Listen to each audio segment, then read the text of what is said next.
उत्तर प्रदेश के उप मुख्यमंत्री डॉक्टर दिनेश शर्मा जी इस वक्त हमारे साथ मौजूद हैं। सर, आप लगातार प्रबुद्ध वर्ग सम्मेलन को संबोधित कर रहे हैं, शिक्षकों को भी संबोधित कर रहे हैं। कैसा रिस्पांस सम्मेलन से आपको मिल रहा है? अब जाकर कल तो मेरा दिल्ली में भी था, गाजियाबाद में 3 जगह तो सम्मेलन था, लेकिन 6 जगह और रास्ते में इस प्रकार की सभाओं ऐसा परिदृश्य दिखाई पड़ा। आज गौतम बुद्ध नगर में आप देखिए 3 जगह कार्यक्रम था, लेकिन लगभग 6-7 जगह जिस साल एक उत्साह के साथ लोग इकट्ठा हुए हैं, मैं से बताऊं अभूतपूर्व दृश्य देखने को मिला है।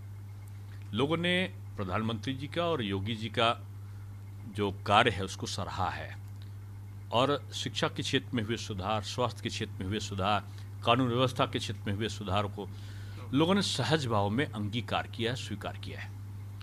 ये एक परिवर्तन पूरे प्रदेश में और खासतौर से पश्चिमी उत्तर प्रदेश में मुझे देखने को मिला।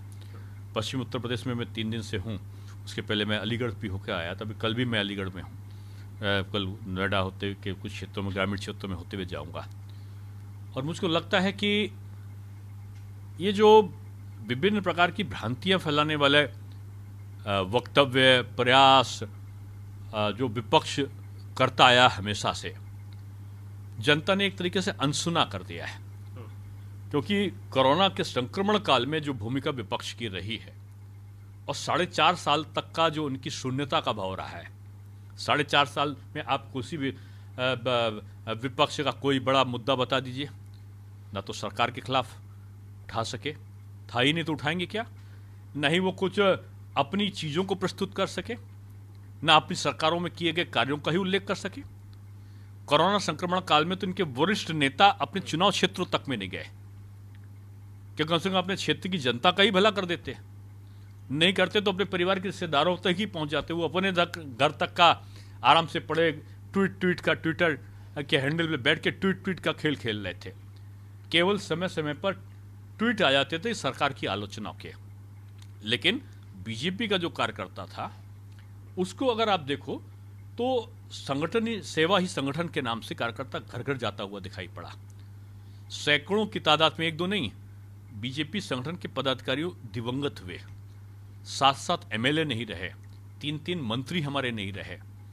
लेकिन बीजेपी की चाहे वो संगठन हो चाहे सरकार रही हो, 74,000 निगरानी समितियों को बनाया गया और गांव-गांव मेडिकल किट्स को पहुंचाना, स्वच्छता का अभियान चलाना, सोशल डिस्टेंसिंग को तय करना, अस्पतालों में जो ऑक्सीजन है, वेंटिलेटर है, उसको उपलब्ध कराना, मेडिकल इक्विपमेंट्स को उपलब्ध कराना, कम्युनिटी किचन्स को चलाना, जो श्रमिक बाहर से आने वाले हैं उनको उनके घरों तक पहुंचाना, क्वारंटीन करना, कितने काम।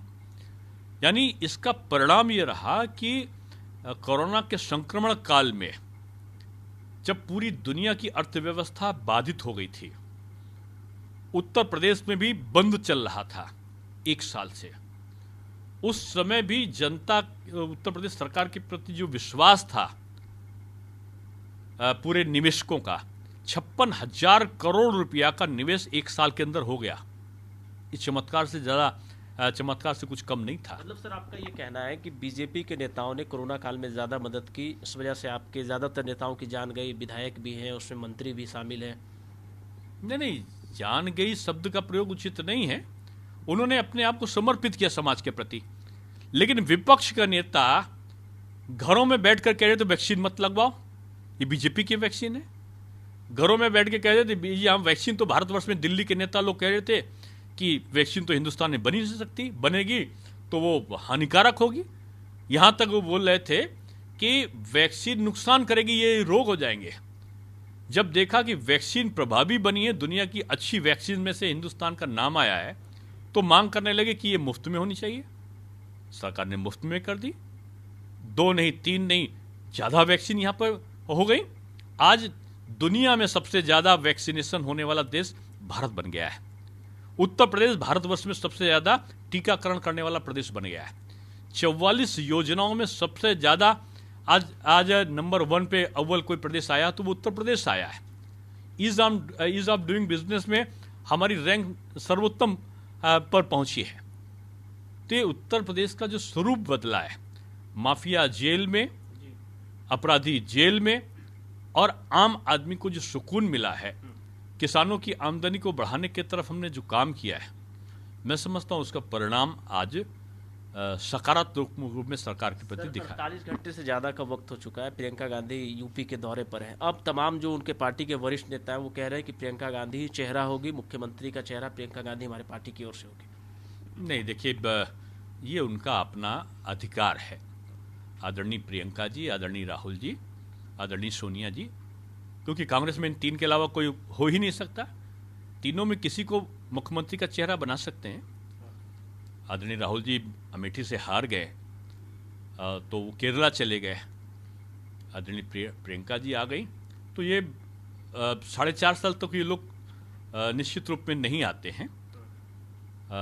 हो सकता स्वभाव में ना हो सकता है इनके पास में मुद्दे नहीं रहे हों, लेकिन 4.5 साल के बाद मैं एक व्यक्ति विशेष के पर आरोपित नहीं करता हूं, कई दलों के नेताओं के बारे में मैं कह रहा हूं कि चुनाव के करीब ही तमाम विपक्षी दलों की एक्टिविटीज दिखाई पड़ती हैं।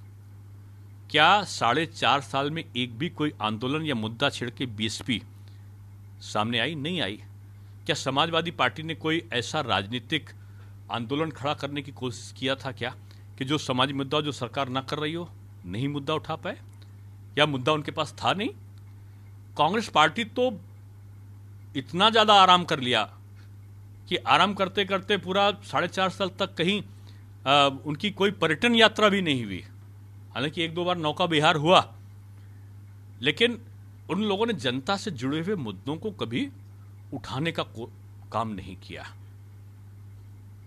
अब है, उनका अधिकार है। देखिए, इसमें हर पार्टी को, बीजेपी को अपना कहने का अधिकार है, कांग्रेस को, समाजवादी पार्टी को, बहुजन समाज पार्टी को अपनी रणनीति बनाने का पूरा अधिकार है। सर, एक आखिरी सवाल है। उत्तर प्रदेश में जिस तरह का बुखार अभी चल रहा है, जो स्थिति बनी हुई है कई जनपद पे, और बाढ़ की जो स्थिति है, ऐसे में सरकार की ओर से क्या कुछ कदम उठाए जा रहे हैं बुखार और बाढ़ को लेकर?